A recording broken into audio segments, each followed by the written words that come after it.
Si vous posez la question du rôle de l'Église catholique dans ce référendum, je pense que l'Église, en tant qu'institution, s'est tenue un peu en retrait, que ça a été d'autres groupes d'opinion qui ont mené la bataille du non.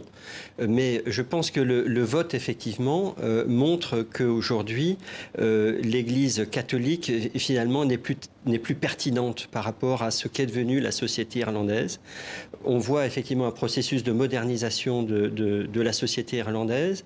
On sait que pour être crédible, pour avoir une voix qui porte, il faut être crédible. Or, l'Église irlandaise a considérablement perdu de sa crédibilité à cause de scandales de pédophilie qui sont sortis toutes ces dernières années.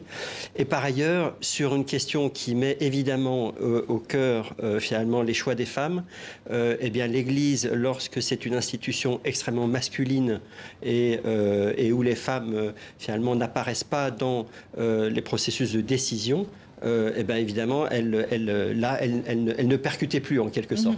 Donc effectivement, je pense que l'Église catholique en Irlande va devoir vraiment repenser sa façon d'être par rapport à la société, si elle veut retrouver un petit peu le lien avec la société. Est-ce qu'il y a eu une réaction du Vatican ?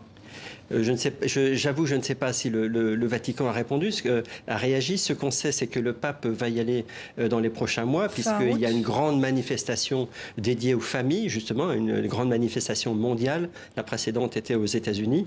Et donc, le pape, certainement, va, je pense, prendre le sujet à bras-le-corps et essayer de demander aux évêques et à l'Église, justement, d'être dans une attitude beaucoup plus pastorale vis-à-vis de la société telle qu'elle est.